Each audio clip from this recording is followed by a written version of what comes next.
We are finally here. Sorry if I kept you waiting. What's up, ladies and gentlemen, boys and girls, children of all ages? I'm joined by a special guest, my good buddy Bash from 49ers Minded. Let's go. We got a big show today. There's my boy, my man Bash, 49ers Minded, coming on the live today with me. We're going to talk about George Kittle, Jaquiski Tartt. We're going to talk about a lot of stuff. What's up, my man? How you doing today, brother? Um, I don't know if his audio is working. what's up, bro? How you doing, man? There we go. We good. We good. I'm gonna play the little intro, and we'll get to it, man. We got George Kittle news and Okay, everything cool. else. So let's rock and roll.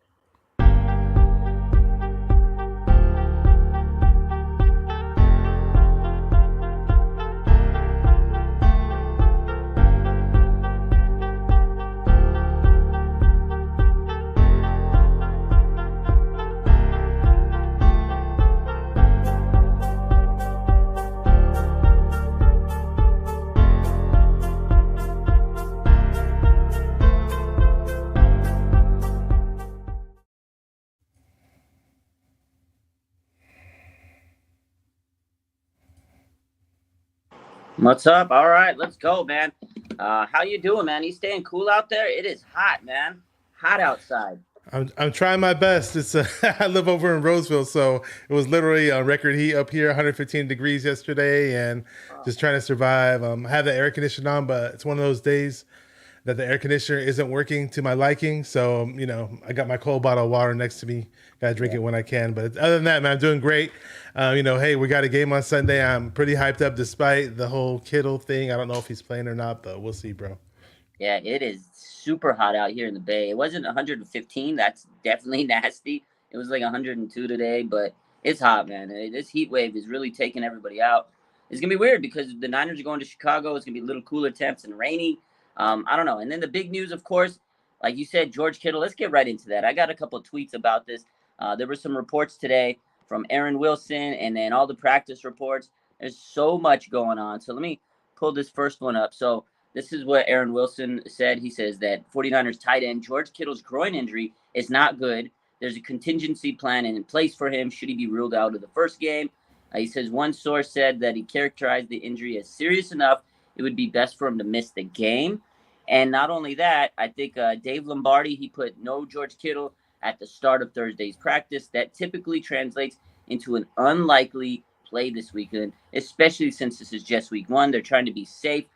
I mean, all signs point to George Kittle, not playing. Obviously, these are just reports. They're nothing official. We don't have any official word from Kyle Shanahan and the 49ers. But if you read the smoke on the wall, if you read the tea leaves, it doesn't look like George Kittle's going to play week one. What do you think about it, man? How are you feeling about George Kittle maybe missing week one? It's a bit worrisome because here we have our first year starter actually, Trey Lance, and he needs all the help he can get. Obviously, George. We all know how great of a player George Kittle is, and he's amazing in the run blocking game as well. He's almost like a second offensive lineman out there, or you say six offensive lineman, but I guess Dwelly and Warner have to step up.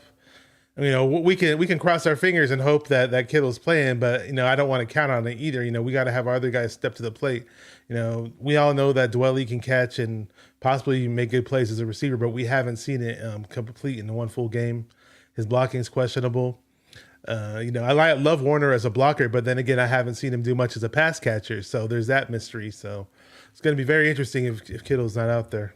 Yeah, it is a big issue because Kittle is, I mean, he's a captain. He's a leader of the team, right? And he's a big focal point, not only in the passing game and for Trey Lance. It's a easy target for Trey. As a young quarterback, you want to get that tight end, that safety blanket, the security blanket, and then the run game. That is, to me, the biggest issue with George Kittle not being in there. He's such a big-time blocker. He's such a big-time part of this run game. And the Niners need to run the ball, especially if it's going to be raining. You want to pound that rock.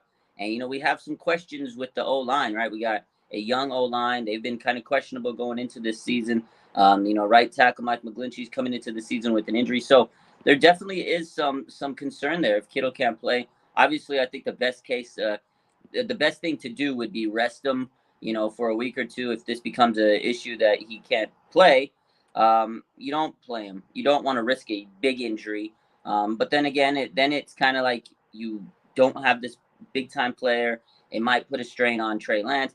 And, when he comes back, is he going to be 100%? Is he going to be rusty? How's that timing going to be? So you don't like to have injuries like this to a big marquee player. And then the fans are upset, man. I think the best case scenario would be rest him. What do you think? Should they not play him? Because, George Kittle likes to play through big time. Like, he'll play even if he's hurt. Like, he's a fucking monster, man. He's physical. And I think the way he plays is so tough on his body, but he plays through bad injuries. The labrum issue, ankle issue. He's played through big injuries before, but this is early in the season, the first game of the season. Is it smart to risk it? What do you think about it?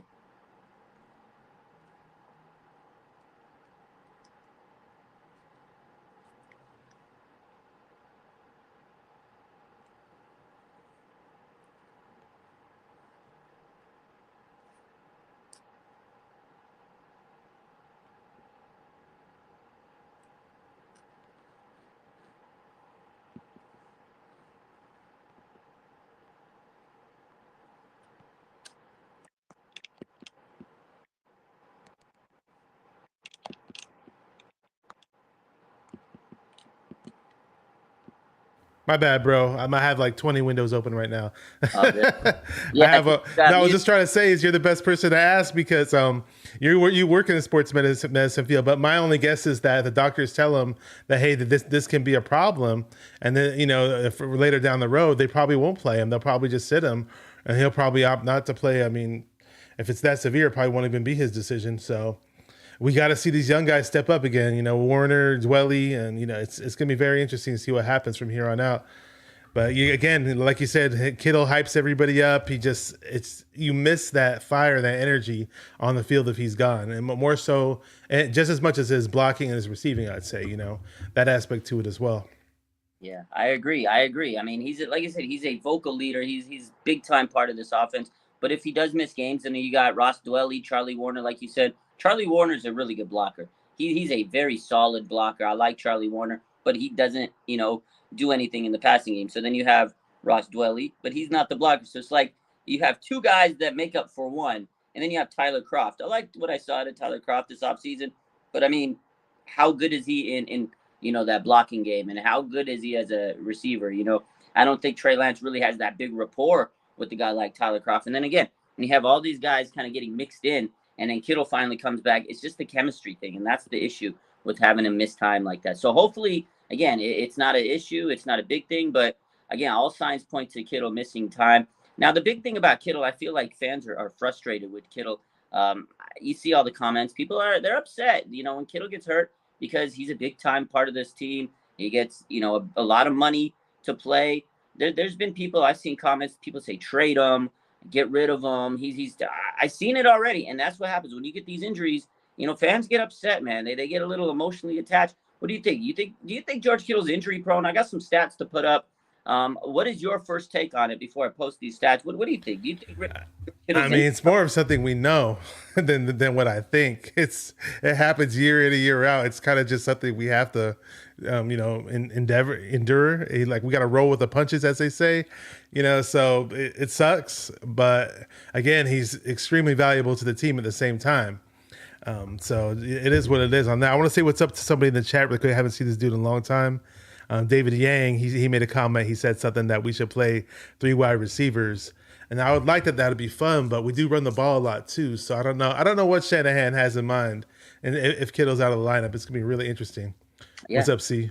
Yeah, and that's the thing. If Kittle is going to miss some time, Shanahan's going to get in his bag and he's going to mix it up. He's going to add people coming out of the backfield. Like I remember last year, he put Dwelly in the backfield playing fullback in a spot. So he's going to get creative. He's going to reach down in his bag of tricks. We know Kyle Shanahan's kind of a mastermind there. So I feel like even if Kittle's going to be gone, he's going to make sure somebody else can step in. There's a lot of offensive weapons. Before the season started, we've been sitting here hyping it up. Oh, we got Kittle, we got Debo, we got Ayuk, we got Jennings, we got Mitchell. There are other players on this team, and then they got to step up. And if Kittle goes away, if he's not there for week 1, we all know Debo's a big focal point of this team, right? But then you got Brandon Ayuk, who everybody knows he's kind of had this magical offseason. The chemistry with Trey Lance is there.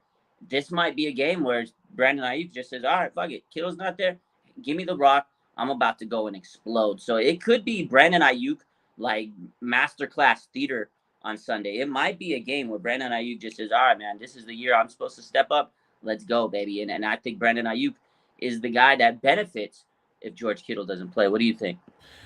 Oh yeah, we've been hearing so much about Ayuk in camp, how he's was the most dominant player in camp, which was surprising because we got guys like Trent Williams on the offensive line, and then we got freaking Bosa on the D line that are as dominant as can be, and we're hearing that Bosa is possibly going to have his best season ever. So they're saying that Ayuk was the best player in all of camp. That can be scary for opposing defenses. Now I'll throw in a dark horse since I mentioned the 3 wide receiver thing. We need to see a guy like Jennings step up too, because he's a guy that a bigger target. He's probably our only true like big time, well, end zone target, you could say, in the end zone. In terms of our receiving core, and he struggled big time in camp. Like all we heard was that he was dropping passes and dropping this, dropping that. But last year he made key catches at key times in games, and when he catches the ball, he cannot, even though he's a bigger guy and he's not necessarily fast, but he had his moments where he was making people miss and getting extra yards after the catch. So a guy like Jennings would be a dark horse, I guess, in this game, in my opinion. A guy like him would totally have to step up. It would really help, in the passing game at least. Yeah, if a guy like Jennings came up and stepped up, that would be huge. Anybody really stepping up would take the slack. Somebody's got to come in and be that next man up and step up. And you're right, Jennings, before this training camp, everybody expected him to kind of take that leap in this next season. You're right, he kind of had a tough training camp, but hey, he can erase all that with a big performance on Sunday. And Kyle Shanahan talked about Jennings. He says he's kind of a late starter, so maybe he just needed some time to get rolling. The drops were troublesome, but I think a lot of it, again, with Trey Lance, is just that timing, building that rapport with these receivers. That's the one thing. We talked about that a lot with Debo, and I just think Trey needs to build the reps with everybody. I want to kind of look at some of these comments. So, a lot of people say, JG says, it's the bad news Bears. Nobody's worried about Kittle isn't playing. I don't know. I know it's just the Bears, but you can't take any team lightly. This is a road game. Quarterback won for the first time, Trey Lance. This is his first season starting as a quarterback. Like, this is a big game. It's on the road. You want to have your weapons. You want to make sure you're confident and you're comfortable, and you go in. You can't take any team lightly. The Bears are going to be playing with a chip on their shoulder. They also are going to be playing with a new head coach. They have a whole new regime. They're ready to go prove them. So this is their home opener. You think they want to lay an egg on the floor? I don't think so. It's not going to be an easy game. It's a weaker team, a weaker opponent in some aspects, but at the same time, like you said, it's the home opener. Justin Fields might have a fire under his butt because we supposedly passed him up. We did play them last year, but So I want to say what's up to JG 638. That's my homie from Sacramento. I just realized who he was. I saw him say what's up in the chat. And coincidentally you put his chat on the screen. So shout out to him though. There we go. Shout out to your boy. And he's Trey Lance's biggest fan, by the way. No, I don't know if he's bigger than Smitty, because Smitty's the biggest Trey Lance. He's up there with Smitty. He knows Smitty too. well, let's just say this: he's Jimmy G's biggest hater. Okay. Shout out to my boy. So I wanted to post this stat up here because there's a lot of people that are hating on Kittle out there. It says he misses games. Lombardi threw this tweet at us earlier. He says George Kittle has played in 73 of 87 possible games since joining the Niners, 84% of the games, and he's played an extremely physical position at higher speeds than anyone else in the NFL. So he's kind of dismissing the narrative of Kittle hardly available. He doesn't play. He misses games. I mean, he did have one season where he missed a lot of games. That was it 2020, but everybody missed games that season. Remember, that was the COVID year. There wasn't a lot of preparation. The off season was kind of nothing because you couldn't really do training camp and stuff. And a lot of players on that team got injured. So I feel like it's kind of unfair when people sit there and they bash Kittle. Yeah, he's gonna miss games. He's a tight end. As a very physical position. And Lombardi's right. He plays at such a top speed that it's just physical on his body. He's like Gronkowski. They both play at such a high physical level, and they block a lot. Nobody blocks like those guys in this league. Kittle is the tight end in this league that does everything that you want in a tight end in terms of blocking, like a lineman. And he does stuff like Kelsey out there, where he's out there and just catching shit like night and day. You remember that Seattle game last year? Over 200 yards. He puts the team on his back at times. Was that the game that he tightrope the sideline against Seattle? That's the game. The sideline tightrope game against Seattle. And then the Bengals game. There's some games where you're just like, man, George Kittle is a beast. So I got respect for Kittle. He plays at a very, very, very high level. And it's the game of football. These guys are going to get hurt. They're going to miss some games. I'd rather have him miss games early than later. That's it. I mean, I said he gets hurt a lot, but at the same time, you never see me trashing him either. I have the utmost respect for Kittle. I mean, I love the guy. Yeah, yeah, I love the guy. He's a great player. He's a leader, captain. Speaking of captains, I talked about the captains yesterday, but let me get your thoughts on the captains. So, obviously, we had Armstead, Warner, Kittle, Trent Williams. You had Bosa for the first time, and what did I miss? Anybody?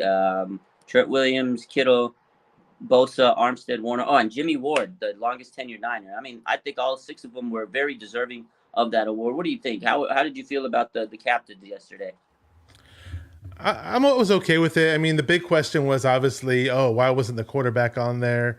Shouldn't the quarterback always be on there? That's what the question that was floating around. Obviously, it didn't necessarily bother me or annoy me, to be honest with you, that Trey Lance was left off the list. I mean, they voted in 6th, and he was voted 7th. So yeah, at the end of the day, we never saw a full season with Trey Lance. So I mean, so to say that he automatically deserves to be a captain just because he's the quarterback, I mean, it's not necessarily a given in my opinion. But hey, if that's what it takes to motivate Trey, I'm for it. If Trey's gonna get motivated off of this and say, hey, I'm stepping up. I'm gonna prove I'm the leader to this whole team. I'm gonna prove I'm gonna be a captain. I'm gonna prove I'm the quarterback for this team for many years to come. That's what I want Trey to do. Yeah, I agree. I think that was a good. Obviously, we wish we would have had Trey as a captain. They voted 6th. He was 7th. That to me shows that the team respects him. That out of all those players, after the first 6, he was the next guy in line. So that tells me that the locker room really trusts Trey. They see him as a leader. I definitely think it would have been a good boost of confidence for him. But that's Kyle Shanahan telling them, hey, look, you want to be captain?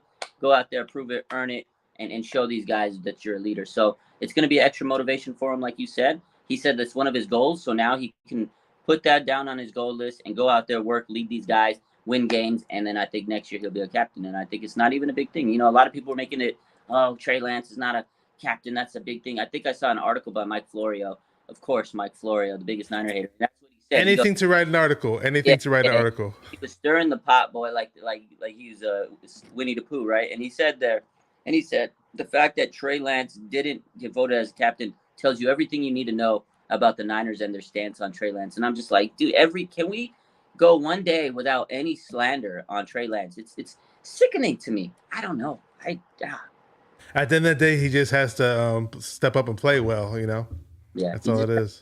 You're right. If he goes out there, plays good, then nobody's going to be able to talk shit. It's crazy, man. So switching gears, there was a lot of news about Jaquiski Tartt today. Jaquiski Tartt went on 957 a game on a morning roast. And he talked about, possibly coming back to the Niners. Well, they asked him. They said, what do you think about coming back to the Niners? Let me see. Let me pull some of these tweets about what he said, and we'll get into it. So this is what he first said. He says he did have formal discussions with the team. All right. He said he had formal discussions with the team, but at this point, he will only come back if the price is right. Right. That's what he says. He goes, he doesn't want to play for the veteran minimum. He's not going to play if the price is not right. He doesn't want to put his body through all that work, all that hard work, and the grind of a season if he's not getting paid enough. So what do you think about those thoughts about Jaquiski Tartt saying that he will only come back if it's worth the money in his mind? He didn't give a value, but he obviously said he's not playing for the veteran minimum. He's not playing for chump change, basically. He said he's comfortable in his life. He's blessed to have had the opportunity to play football, but at this point, he's only coming back for a certain amount. I mean, he might not play again. This might be the end of his career. I don't know. How do you feel? I'm not really too big on bringing Tartt back. Not necessarily because the obvious reason that some fans have were like, oh, he dropped that would-be interception against Dallas. Not because of that. Not even because of that. We all know that he's had plenty of injury history. We all know that. He has the lack of the big play. It wasn't just that dropped at INT, but it's the lack of the big play has been there for quite some time. Now we inserted Hufanga, who's not the fastest guy, but obviously he's got some instincts and he likes to make the big play and he looks for the big play.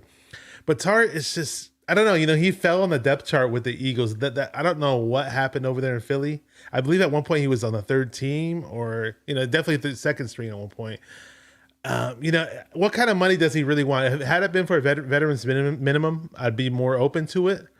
But yeah, I mean, since we're paying Jimmy now, and then we got to re-sign Bosa next year. I'm not really too big on the idea of giving Tartt a bigger contract. Again, I don't know how much money he's talking about either, but I'm just not too big on it because we already got Tayshaun Gibson waiting in the wings, supposedly to take, if need be. So if they bring him in, I'm not going to get mad about it. But again, I don't want them to overspend for him either. That's how I look at it. Yeah, I don't even want to. I don't want to see him. Like I said, I don't want to see him get overpaid. I wouldn't mind him coming back for a little bit, but if it's just a rental, then why bring him back? For the full season at a high cost. I mean, I get it. He's been on this team for a long time. He's a long tenured player, a veteran, and at the end of the day, he has helped this team a lot. And he's a good veteran presence. But they got Dante Johnson and Tayshaun Gibson waiting in the wings. I think we got some breaking news right now. Breaking news, breaking news, breaking news. Shout out to my boys at NBA, and they always used to say that. Breaking news, breaking news, breaking news. Hold on, let me take a look. I think they just announced the jersey schedule. Holy shit, we got breaking news right now. We got to talk about this real quick. Let me pull this up. Oh wow, let's see what jersey. They got. They got the jersey schedule. I think they're so they got the reds, the whites. They are wearing the throwbacks this year. The standard throwbacks. Here we go. Okay, here we go. So they're going to be wearing the jerseys. Let's see. So they're going to be wearing the standard red jerseys against the home games, obviously, against Seattle, the Chargers, the Saints, the Dolphins, the Buccaneers, the Washington Commanders, and Arizona. They're going to be wearing the white standard jerseys, road jerseys, Bears, Broncos, Panthers, Falcons, Rams, Cardinals, Raiders. They're wearing the red throwbacks against the LA Rams and the Kansas City Chiefs, and they're wearing the white throwbacks on the road against the Seattle Seahawks. Let's go, baby. Which throwbacks? So the 80s throwbacks? Or are we talking about that Super Bowl year, 94? The 94 red and white throwbacks. The 94 ones. Okay. I love those. Oh, man, those are the best. I like those better than the white throwbacks, too, by the way. Yeah. Because we actually won the Super Bowl wearing the red throwbacks. Yeah, we did. I like the 94 throwbacks. So, oh man, I'm hyped up. We got to get this out. We got to post this up. This is dope news. I know, man. You post things faster than anybody. Wayne Breezy himself said that you had the fastest internet connection out of any 49er content creator. So maybe so. I don't know, but it's pretty dope because actually people were asking me today, yo, when are the jerseys? When are they going to announce the jerseys? And there you have it, baby. There you have it. The jersey schedule has been announced. Man, that's dope. That is so cool, man. I can't wait to see these jerseys. So, exciting times. Niner jerseys. I don't know. Do you got any thoughts about this week's game? Any bold predictions? What are your thoughts about this? Bold predictions, man. This week. Oh man, it's hard to predict on this one, man. It's really, really hard. Let's just say this. I think Drake Jackson gets his first sack of the season because I do have a bold prediction for the season for Drake Jackson, 10 sacks, and I think he kicks that off this weekend. Oh wow! You think he's gonna get a sack? I think he might. My bold prediction for the season is that Drake Jackson is gonna be Rookie of the Year, Defensive Rookie of the Year. I think he's gonna be that good. Yeah, I'm hyped up on Drake Jackson, man. I'm excited for this kid. I think he's going to have a phenomenal year. I think with Chris Kusurik and this D-line, it's going to be phenomenal to see what he can do. So, Drake Jackson, I would love to see him get a big sack, against Justin Fields in this offense, the Bears offense. Their offensive line doesn't look like it's the greatest, so I think that we're going to be feasting on the Bears this weekend. I think Nick Bosa might get 2 sacks this weekend. I mean, this guy looks like he's in incredible shape. Have you seen this guy? Have you seen this man? This guy looks absolutely Bosa? Incredible. This is what Matt Barrows wrote in his article. He says, I've upped my maxes and squats and benches this past year pretty substantially. My sprinting numbers are better than they've ever been. My agility drill numbers are better than they've ever been. And this is what Nick Bosa said. Like, he's just in the best shape of his life. And I saw this picture floating around on Twitter. Look at this shit. Look at this guy. Look how big this guy is. It makes us all feel like crap when we take off our shirts and look at ourselves in the mirror. I mean, it's crazy though. But to think that he gets stronger and he gets faster and he's quicker, that is just nuts. I can't even fathom that. And because he's already was a beast beforehand. Yeah, and it's crazy because I guess last year he was coming into the season. He had to follow a special regimen. A special regimen of how he trained because he was coming in off the ACL tear. Now he doesn't have that issue, and now he gets to go in there and basically train without an injury, and he put himself in this crazy shape, dude. Absolutely crazy shape. You gotta love it, man. This guy looks like a monster. A I see monster. a nice bold prediction in the chat. If let's see who was it. It was by Senior Hyphy. Hyphy Music. Shout out to the Hyphy era. He says, Yeah. which rookie has a big game? I got Sammy Dub getting a pick six. Pick six. I like Sam it. Womack. I don't know if you heard me on my past videos, but I said a few times if you guys missed it. I call him Samuel Who's the Mac. It's a shout out to Ice Cube's old song, Who's the Mac? Womack, Who's the Mac? Let's do it. I like it. I like Sam Womack. He was a big time player in the training camp and preseason. I mean, he was a standout. This guy earned that nickel spot. He earned the nickel spot, man. Like, this guy came in with a mission. I saw him in training camp, and when he first came in, he was always the first rookie out. Like, Hufanga was always the first player out, but out of all the rookies, every single day, because I was there every day, he was the first rookie out there, and he was always one of the last players out. So the mentality he has is, I want to be great. And then during the preseason, I mean, the guy was a ball hog. The 2 interceptions, he got a fumble recovery, PBU that led to an interception. I like Sam Womack, man. I think he could have a big game against the Bears. I'm excited, baby. Albeit the preseason, when was the last time we saw a 49er rookie cornerback just step right in and come in as a backup and just say, hey, guess what? I'm taking this starting nickel position, and it's my job. And he showed out, man, and he looks ready. And when we first picked him up, I heard a lot of good news about him from one guy I know, Corey. Shout out to him, Sports Fanatic on Twitter. He was just saying all kinds of good things about Womack, but I was thinking he was gonna be like a K'Wan Williams type clone, kind of like a smaller little cornerback. But Womack's actually got some muscle to him. He's built like a tough dude. So it's been really interesting to see what he does, man. He's a big dude, actually, for his small size, but he's like fucking jacked, dude. The guy, he does have some strength. I think he's gonna make us forget about K'Wan Williams eventually. I mean, it's hard to go in there; those are big shoes to fill. But I think he can go in there and help kind of fill that void, because I mean, Sam Womack, he has that talent. He just seems like he has that dog in him. But K'Wan Williams was so good. He just has to stay healthy, and if he can stay healthy, this kid could become a potential, star for the team. And he's a 5th round pick, another late round pick by the Niners.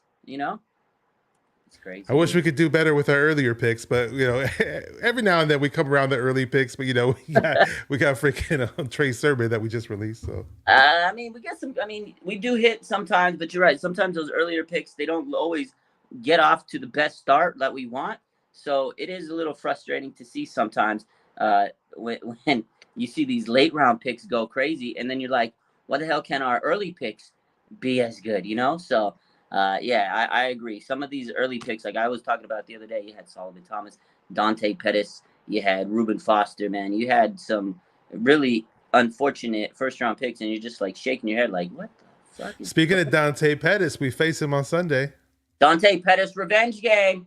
He made the roster, and I don't know. What do you think about Dante Pettis against the Niners? I mean, what are your thoughts on Dante Pettis to begin with?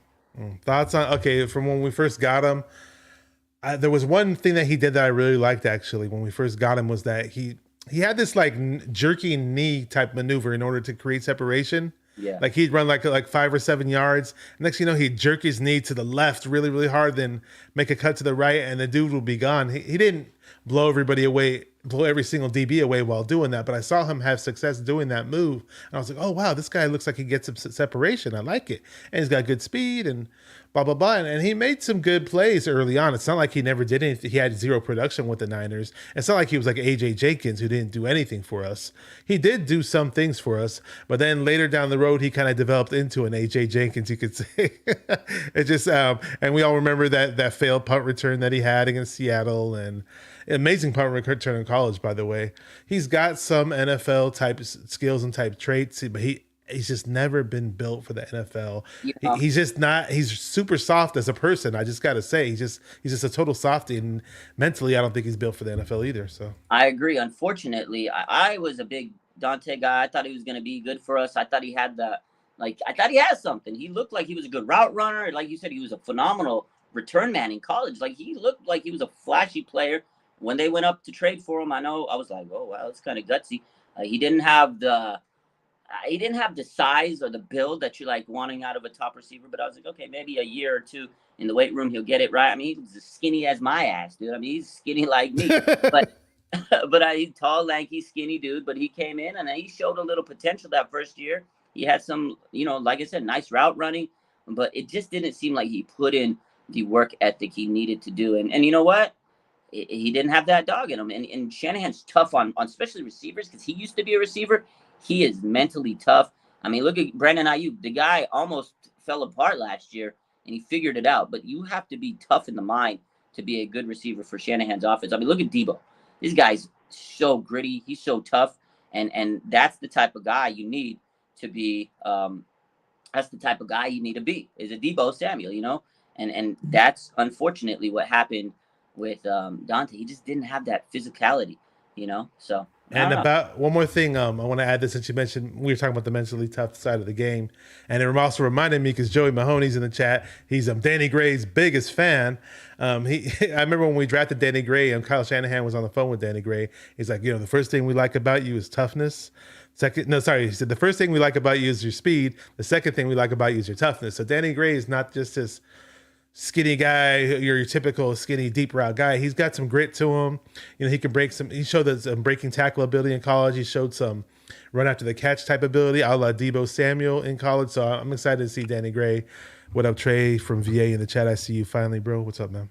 Danny Gray, man. I like Danny Gray. I think he's going to be a fucking weapon for this team. If he can get those hands right, and him and Trey seem to have a great connection. You know what I mean? Like they have this super connection that other teams, or that you need for a young duo. And again, that was something that I think they brought Danny Gray in because they know that Trey Lance has this deep arm ability, the deep pass ability, and now he's going to be able to use that to his advantage. You have Danny Gray who goes out there, and if he can run those, deep routes against a third string quarterback, he's going to be open. You got Debo that's going to be covered, right? Teams are going to be game planning for Debo and Brandon Ayuk.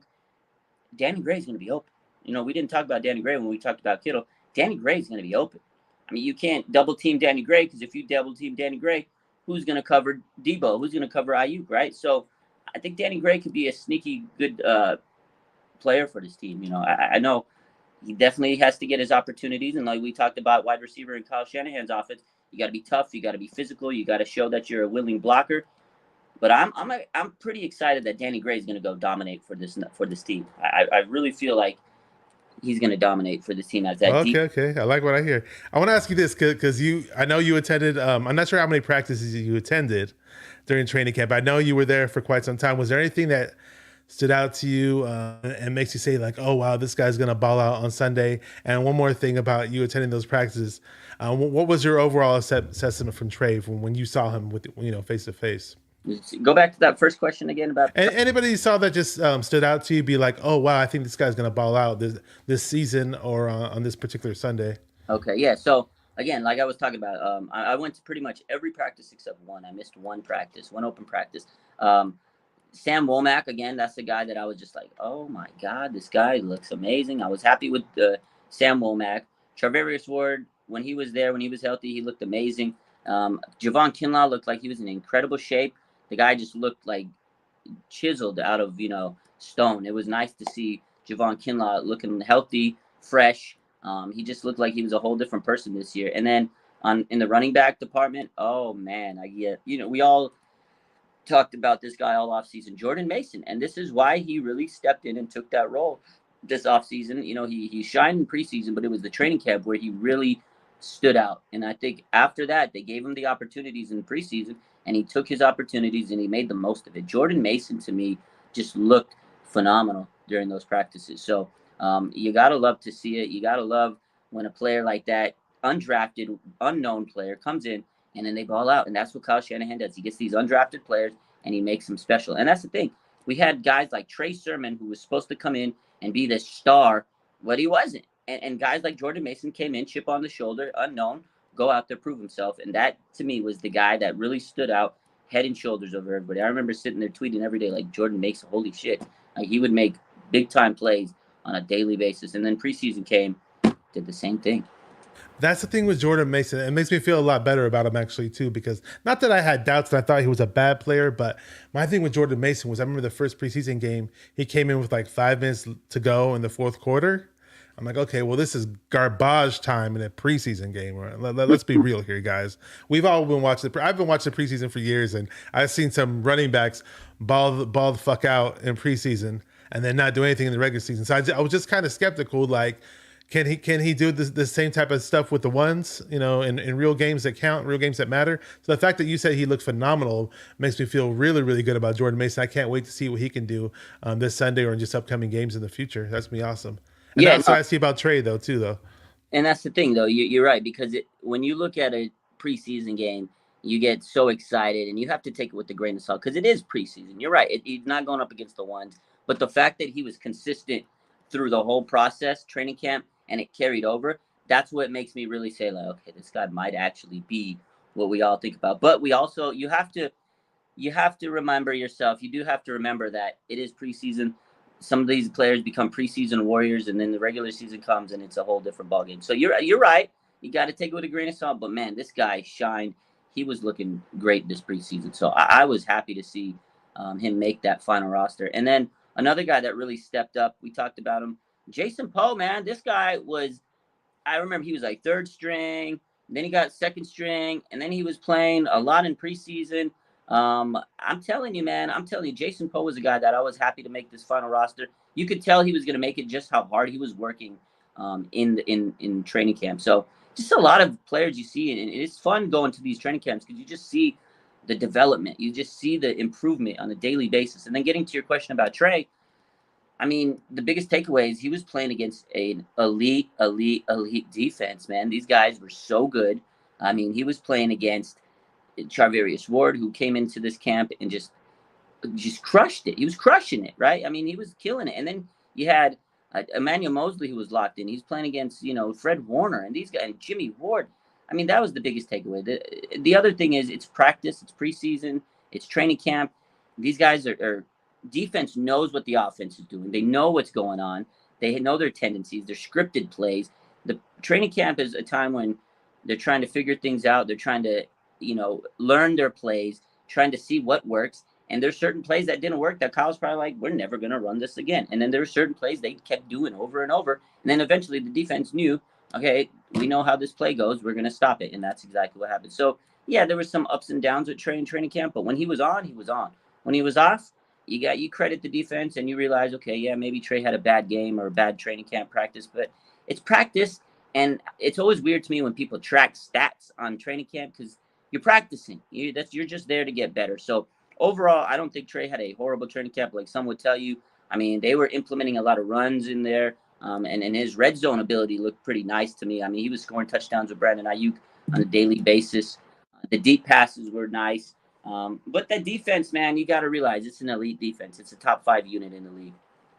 I mean, one thing I love about Trey, you mentioned the red zone. I mean, we were throwing him in early in the season last year when he was cold in games with no, he didn't take any reps, and boom, we threw him in there in the red zone. Next thing you know, he throws a touchdown pass, his first NFL pass goes for a touchdown. He ran one in against Green Bay.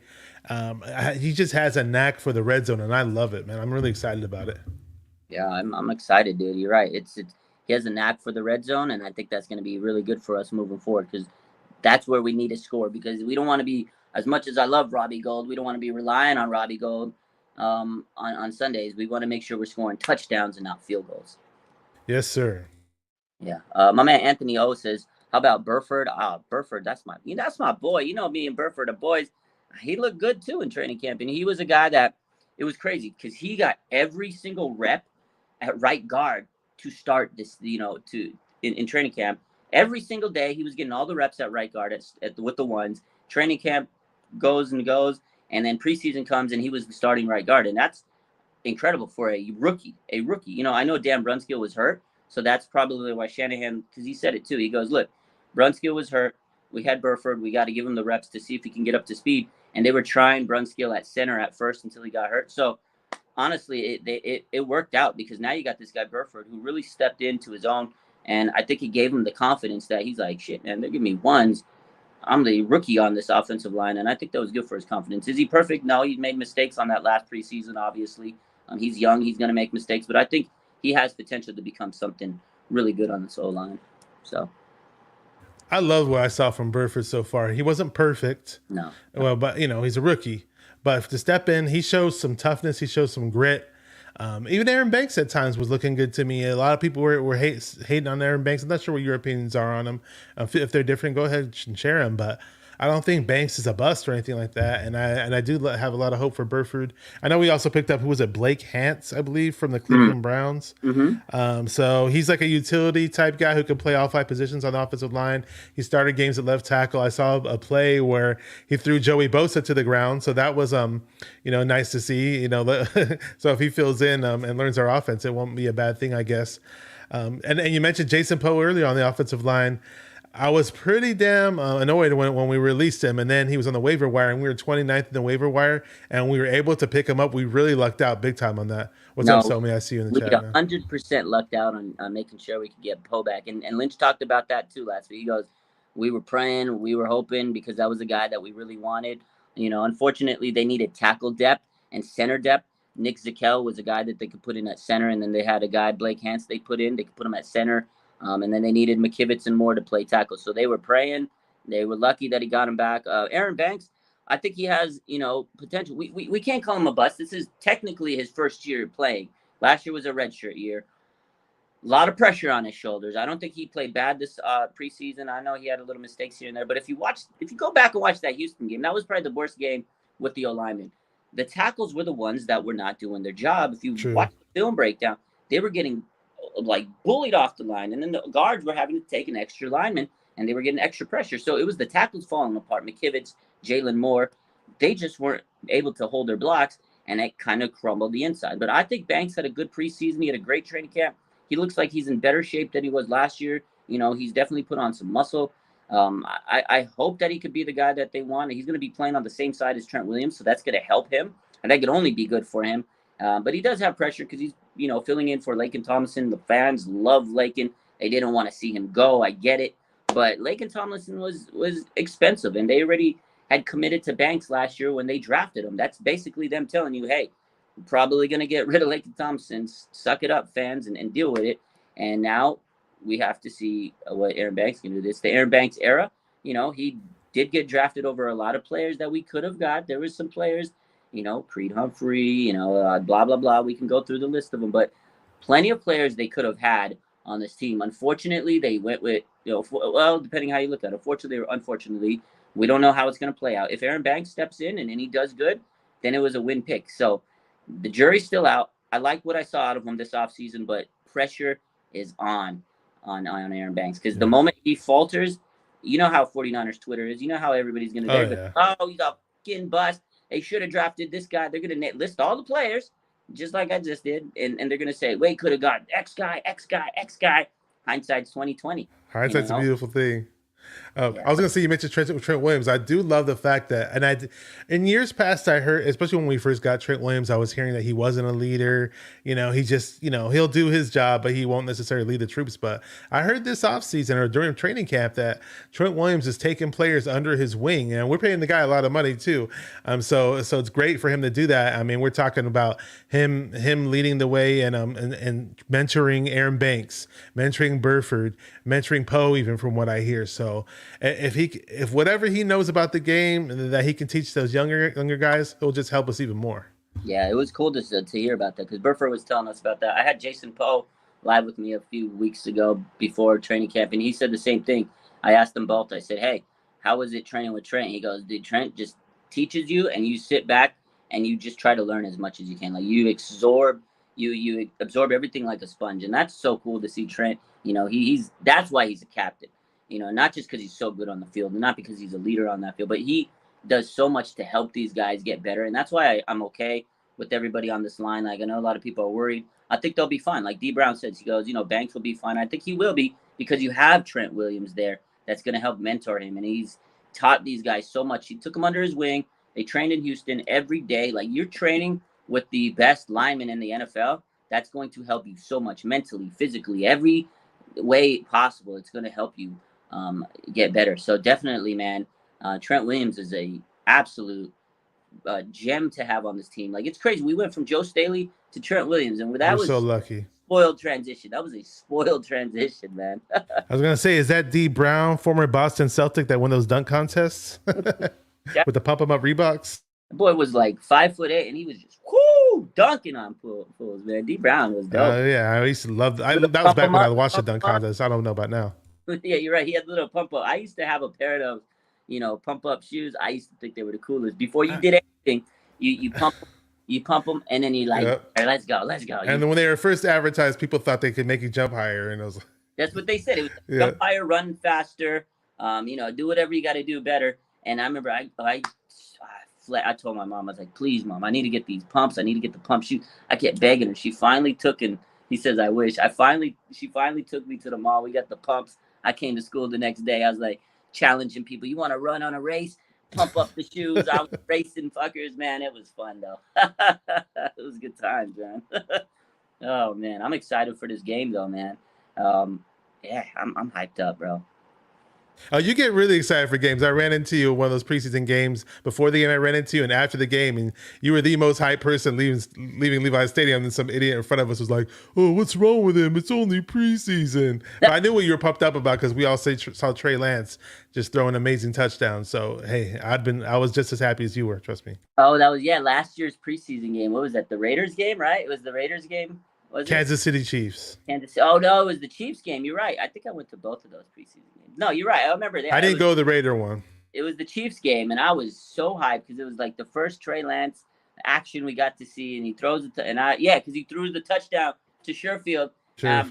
My mind. I remember afterwards we were like going crazy, and the guy was like, "Oh, it's only preseason." That guy was so 49er stupid. football's back, man. I'm hyped no matter what. Oh yeah, we're diehards, man. That's how we do, man. I don't care if it's preseason. I'm gonna yell louder than anybody. Yeah, that was funny, dude. I think that was the game.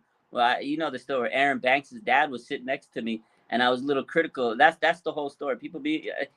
I don't remember that. You didn't tell me that story. Oh, so I'm sitting there watching the game, and I'm sitting there going crazy, hyping him up, doing the thing, criticizing this and that, just going through the play. And there was some plays where he didn't look good, and I was like, oh man, you gotta step back, you gotta do better. I was like, don't worry, brush it off. I wasn't negative. I was just like, oh man, you gotta get that rep, rookie. Like, oh, you're gonna have to improve, And I was talking to this other guy that I went with, my boy, and he's like, yeah, he's young, he's got to learn that. And then so the guy next to us, he's gonna be fine.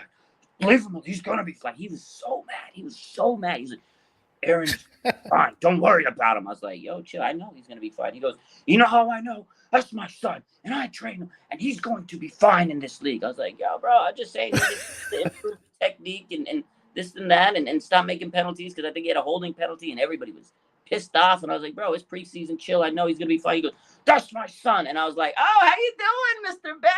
Yeah, I tried to be like cool with him, and he's just like, it was a little awkward sitting next to him. I could feel the tension rising. And then they took him out, and people are like, texting, tweeting, I think this guy's hurt. Da, da, da. So I'm sitting with like people that talk about the game, watch the game, follow on Twitter, and we're all talking about, I think he's hurt. I think so. We're talking, and he's just like, oh, you guys don't fucking know what you're talking. Like, he was pissed, man. Too bad nobody recorded, but that could have went viral. That's hella funny, bro. That is hilarious. Yeah. Eric says, I was hyped that Aaron Banks' dad did a murder. Bro, I didn't know sitting to his dad, and then I'm just like, oh shit, he probably thinks I hate him. He probably thinks I think he's like a bust already. It wasn't that. I was just like, he's a rookie, and I'm sitting there trying to like analyze my head, think about what to talk about later in the night when I'm gonna break down the game. And I was like, yeah, Aaron Banks didn't look too hot in this first play, game. Then later that week he got injured, and then he missed. Yeah, that's right. Yeah, I mean, it was his first preseason game. Well, you're not gonna expect him to play great either. It is what it is. It is funny though, but yeah, that's the story about it. But I met Drake Jackson's dad this year at the preseason game. That was a whole like different story. The guy was so nice. He was hyped to see me. He was like, yo, so hyped about Drake.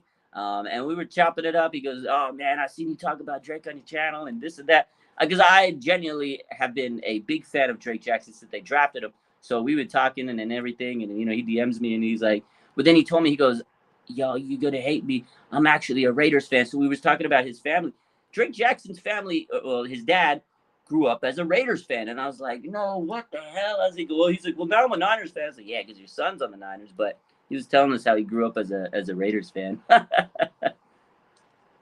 I was gonna say Drake Jackson. I know for sure his grandma's a Niner fan because when draft day, when Drake Jackson got drafted, she was sitting next to him wearing Raiders gear, and there was an article about it. So I believe both of his grandparents were Niner fans. So that's Yeah, pretty cool to hear. The only experience I have sitting next to a player's son, no, sorry, player's father, was that I don't even remember what the guy's name was because I'm trying to pull up the roster right now for the Panthers. It was at the Panthers game when remember when Bosa got that big interception against the Panthers yeah. at Levi's when there was like it was in 2019 season, put it that way. And I just remember like the whole game I was cheering, being hella loud, and this dude was just like he was just bitter. He was like mad every time I cheered because we were just destroying the Panthers, and his son was a cornerback on the Panthers. I was trying to pull up his name, but I can't find his son's name on this roster. But yeah, I just remember the dad getting mad at me. Well, he wasn't saying anything to me, but I could just tell he looked disgusted every time I was hella loud and hella cheering hella hard for the Niners because his son's team was getting beat down.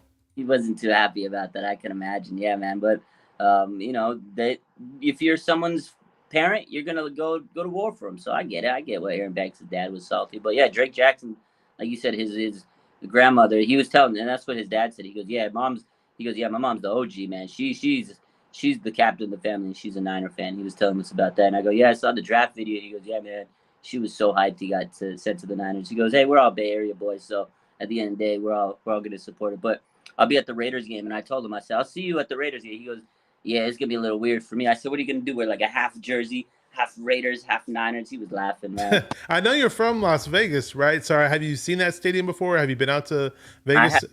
I haven't been back to Vegas since I moved out to the Bay in 2017. So it's gonna be a homecoming for me. It's gonna be crazy. I heard that stadium's badass. I mean, I've seen it on TV, but that stadium looks amazing. And at halftime you can go clubbing, right? You can try Yeah, to pick up on the ladies. they got a bar, they got a strip pole, they got it all, man. That place Oh is yeah, you can make it rain at halftime.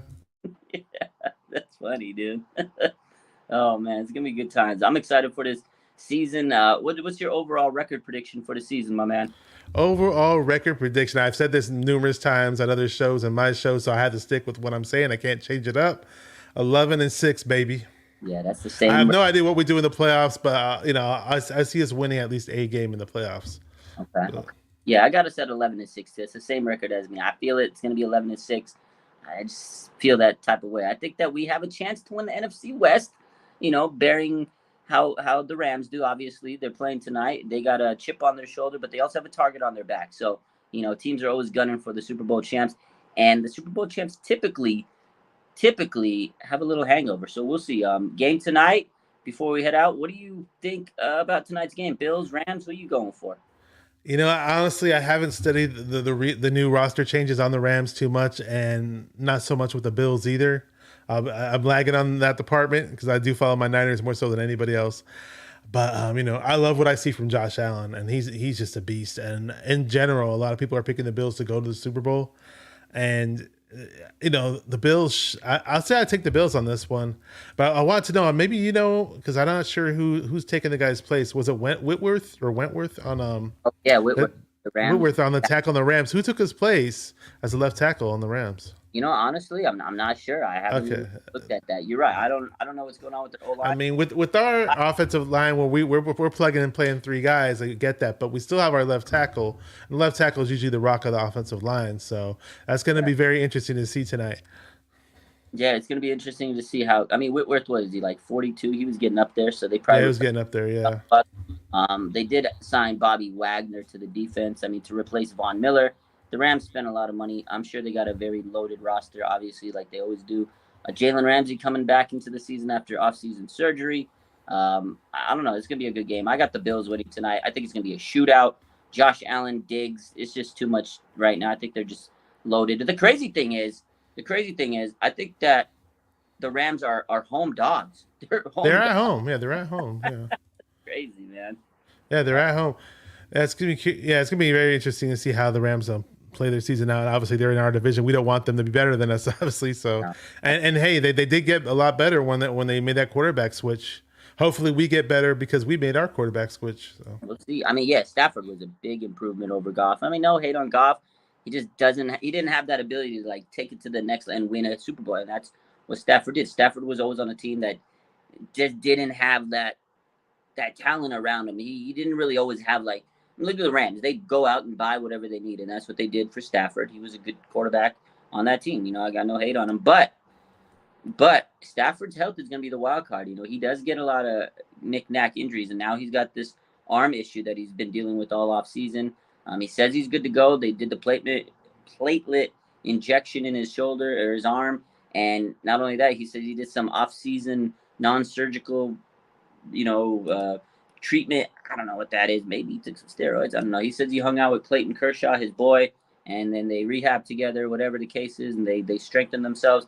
We'll see. If Stafford doesn't stay healthy this season, that's a big, big, big development for the Rams. I mean, I don't want to wish injury on nobody because karma's a bitch. We hope that if someone says we hope that they get injured, your players are going to get injured. So I hope Stafford stays healthy at the end of the day. You don't want to, play someone with a less roster because then, people give excuses. Oh, well, we would have won if we had Stafford. So I hope he stays healthy. I don't want injuries on anybody, even my worst enemy. So hopefully Stafford's okay. But it is something to keep an eye on, man, throughout the season. If Stafford can't play, Rams are in trouble.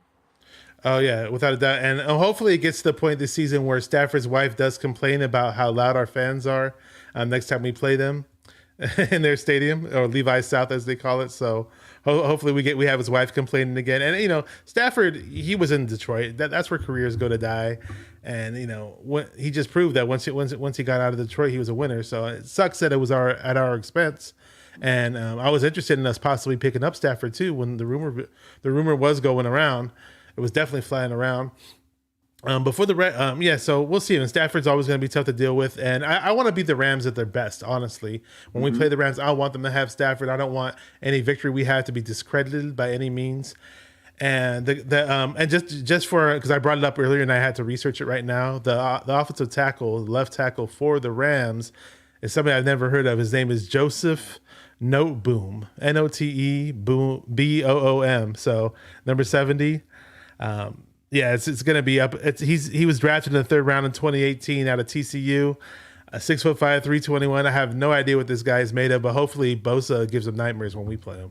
I hope so. Yeah, I'd never heard of the guy. So honestly, this is a big question mark for the Rams going into the season. So, Bosa might have his way with them again. This is a big position change for them. Left tackle is supposed to be your big anchor, your big, big boy on the O-line. So we'll see how this affects them. Again, that's a big development for them, and especially too, again, with Stafford dealing with injuries. And again, I don't want him to get hurt because I want to beat them at full capacity, and I want to hear his wife going out there and crying if we beat them. I want to hear her crying after we take Stafford and dog walk them in SoFi. So that's what I want to hear. I want to hear the Niners go out there, beat them at their full strength, and then I want to hear their fans, their wives, their players crying. That's what I want to see in a couple of weeks. But we'll see. We hopefully are also at our best shape, with these little injuries that we've had popping up. Jimmy Ward's going to miss a few weeks. Kittle, the book's still out on him, but we'll see what happens there in that department. But yeah, man, week one, it's been in a crazy off season, a long, dramatic off season. It's finally coming to an end. Hyped up. Did you give me your final score for Sunday yet?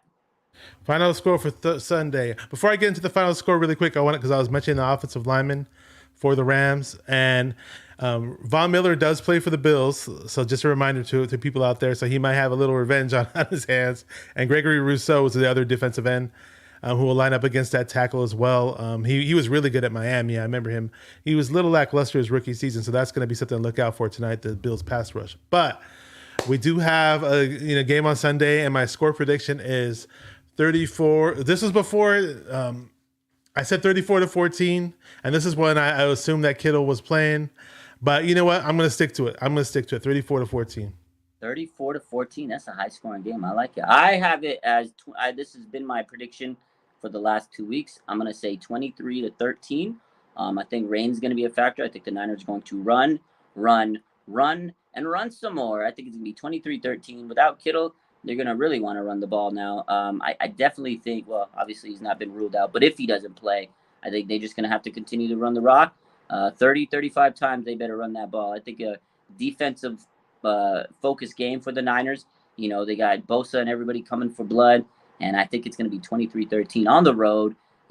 Big time game for the Bears. This is a a prove-it game. They want to prove everybody that they're better than what they were without Nagy, and I think that they're going to play their asses off. And I think the Niners coming into this stadium, they can't be cocky, and I think that it's going to be a closer game than people think. 23-13. My man, 49er First Takes, he says, is Kittle officially injury prone? Can we say it? What do you think about that, Bash? We talked about this earlier. What up, my boy Aaron for 49 First Take? So we talked about Kittle earlier. He's got a knack to get injured. We can't deny it. But at the same time, again, I think he's very valuable to this team. It's a double-edged sword, unfortunately.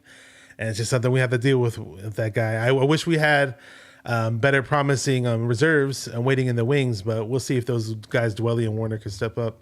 Yeah, I mean, it's tough to say he's injury prone, but he does get injured a lot. But again, like Lombardi pointed out, he's played 73 of 87 games since he joined the team, 84% of games.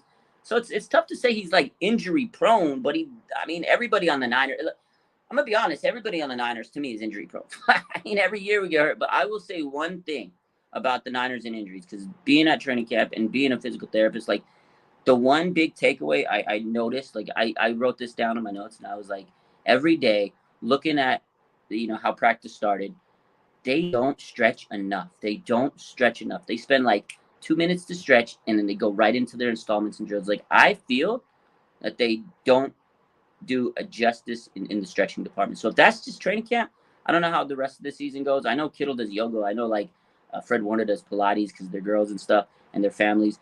Like, there's certain players that do that stuff, like Charles Omenihu. Charles Omenihu. He does Pilates too. Like, he posted a lot about it on his stories. So some of these guys, they take that extra effort. I don't know how much the team stresses stretching. And I noticed that too. I was like, holy smokes, man, this team just goes right into their drills. They stretch for like maybe a minute or two and then go right into their drills. I noticed that right away. I was like, I remember one of my boys that we were there training camp, like for the couple days, he was like, why don't they stretch? And he's a PT too. He was like, they don't stretch. I was like, yeah, bro, it's weird. So that's my biggest That is weird. In high school football, we stretched all the time. Yeah, you would stretch for like 10, 15. I were on track, and I remember my coach was like, if you're not stretching for 15 minutes before you run, get the hell off my track. I was like, all right. So we sit there, hamstring stretches. We do the whole 9 yards, and then we go run, because you're right. If you don't stretch, you're going to pull something. So we'll see. Anyways, I like the prediction. I'm glad you came on the show. Appreciate you, my man. Tell everybody where to go follow you, man. Go follow my boy Bash, man. Good dude. Thank you. And I know it's funny because you say 49ers minded, and some of my other friends say it too. I guess it's a little bit of a tongue twister for some people, but it's 49er minded. My channel name actually was inspired by KRS-One from Boogie Down Productions, because he had a song called Criminal Minded. So that's where I got the name from. But you can follow me on Instagram. It's just 49er Minded, at 49er Minded on Twitter. The 49er Minded Facebook group is present, going live at 9 p.m. on Friday. I'm doing this extended series because I love music. Music's always been in my heart, longer than I've been a sports fan, actually.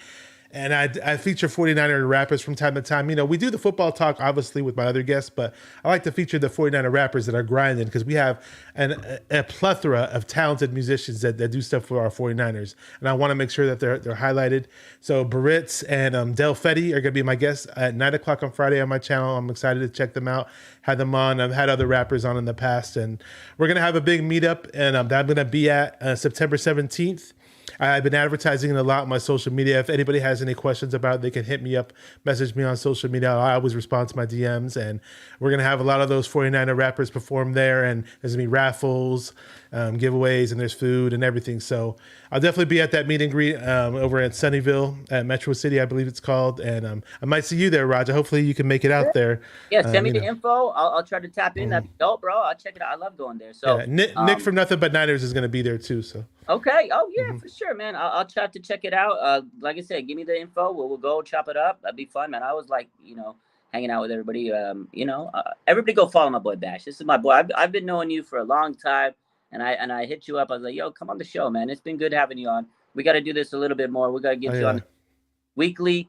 I got a little update real quick before we head out. They did just drop the 49ers practice report. So 2 players were not active in practice. That's Dan Brunskill with the hamstring, just like yesterday, and George Kittle with the groin. We knew that. We talked about that earlier. Limited. Dre Greenlaw has an elbow issue he's dealing with. And full practice, Ark Armstead, Oren Burks, Jimmy Garoppolo, and Mike McGlinchey were all full participants. So the big news, again, George Kittle with the groin injury. Limited action. Dre Greenlaw with the elbow issue. I got to keep an eye on that one. Without a doubt. Just want to say it's been a pleasure for you having me on. Appreciate everybody in the chat. We definitely got a collab together on my channel again. We did it in the past, and I'm looking forward to doing more collabs. It's going to be a lot of fun and watching this great season. Yeah, man, definitely hit me up. We'll do some collabs, and appreciate everybody tuning in. I hope you had a good show today. I hope you enjoyed. Got a little entertainment, a little break from your busy days. Hit the subscribe button, hit the like button, follow my boy Bash, and follow me if you don't. But I love you guys. Have a good rest of your day. And as always, I'll be live on Instagram later. You know how it goes. If you missed this, make sure you watch it. And for those that are watching later, I love you too. Have a good day. Peace.